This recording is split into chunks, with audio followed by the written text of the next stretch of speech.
So we've been out in this area recently because well, some scientists have notified me that there's some Sasquatch, or what they seem to be Sasquatch, or unexplainable footprints around here. Big, mean, dark face, and just stood behind a tree. And, you know, so I've got this sort of a shoe here, and it helps explain some of the epidural layers. Hair all over it, staring right at me. It's almost like a footprint, like a Sasquatch footprint, almost like a human fingerprint.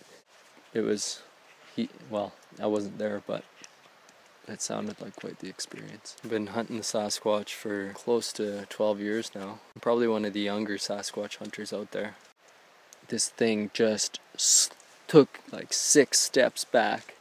If you've ever seen a big footprint, we're talking big. But what really made me want to hunt Sasquatch was when I was younger, when I saw my dad get taken.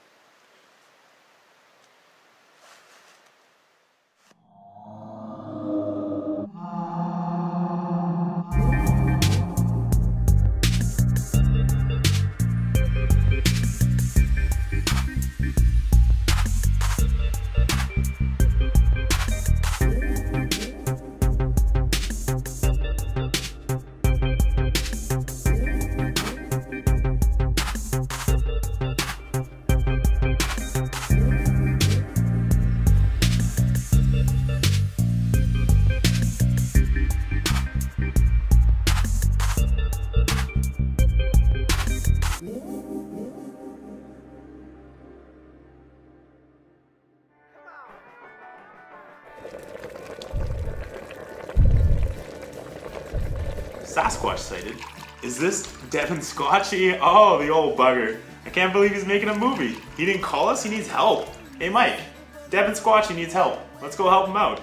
He's making a documentary. Yeah, we should go check it out. I can actually give him a call. Let's see what we can do here.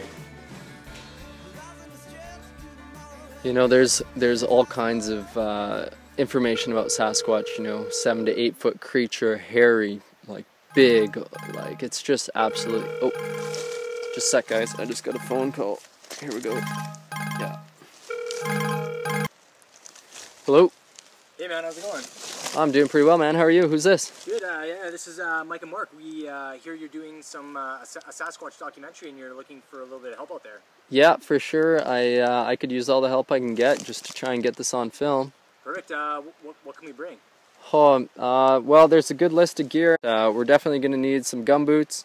We're going to need some potato chips. We're going to need some plaid shirts. We're going to need, if you got it, bring some homebrew or just, you know, a few beers. Other than that, just bring good spirits and warm clothes and we're good to go. Perfect. We'll see you soon. Okay, take it easy. Bye-bye.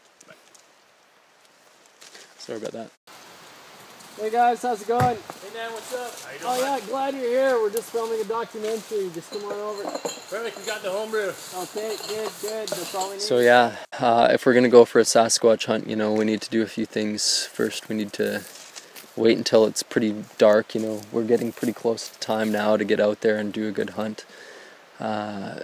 We need to, you know, get a fire going because it's, you know, that smell, it really helps cover our scent from Sasquatch and other animals. We want to be as quiet as we can and at least like the least intrusive as we possibly can be, and just be really keen on the eyes.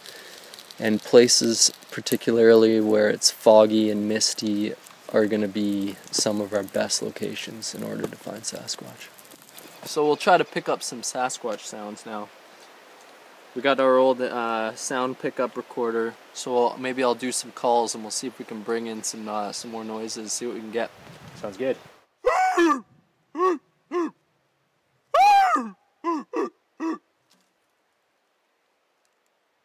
So what I'm doing is like a male call to a female or another male. What I believe I think that call is. So now we use this frequency dialer to get it closer to the sound, to the pickup that we think we'll get, because it measures pitch and volume. Right. You can always try female Sasquatch sounds, but we'll have to lower the pitch there. As you can see, it's making Teddy uncomfortable. He's seen, yeah, right, yeah, here, take these headphones, give a listen. You can hear a female calling back.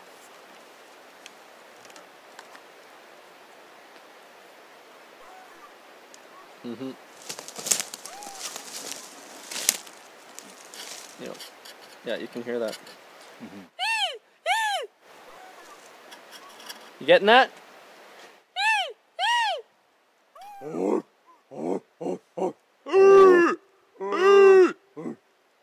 Yeah, I've got a sample of some Sasquatch hair here.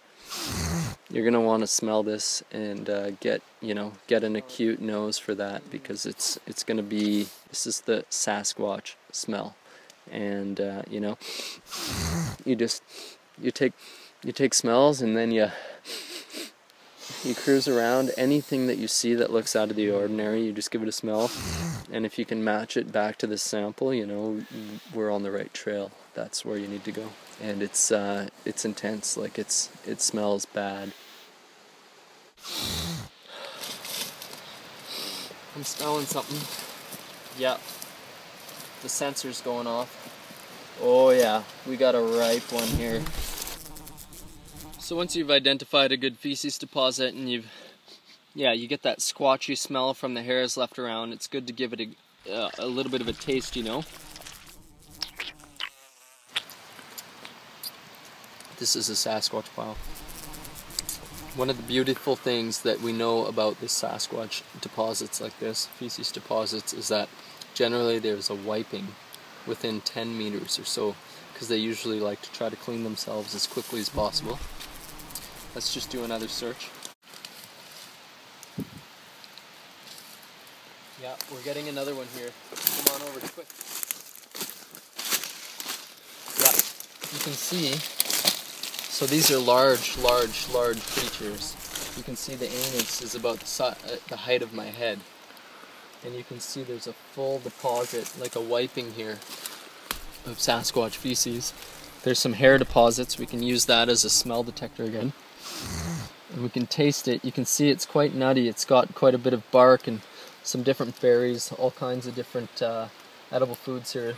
But quite often you find bones and a lot of meat too.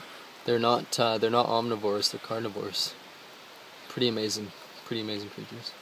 Yeah, later this evening, after we've been hunting for a while, if we don't get anything, one of the best things we can do is set up a bait site.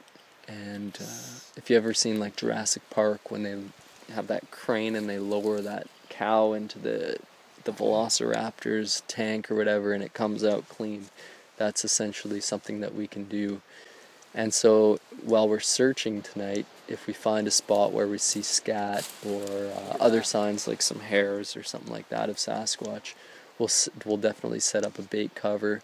We'll hide out in the bushes. We'll get the camera on it, and we'll just see what we can do. We'll see if we can at least get a little bit of footage of Sasquatch.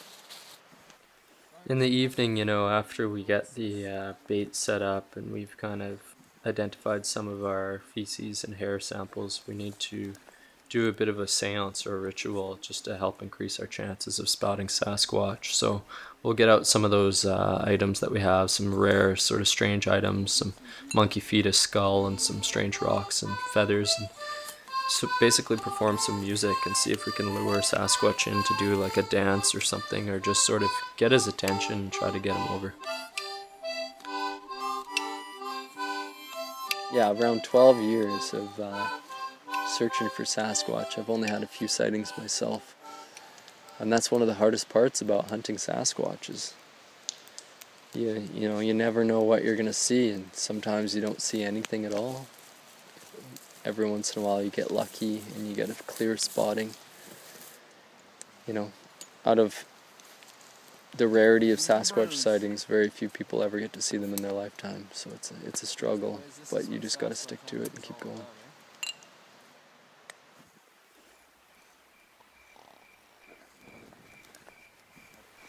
I promise myself that if there's anything I can do, I'll find Sasquatch and I'll understand what this creature is and why it does what it does.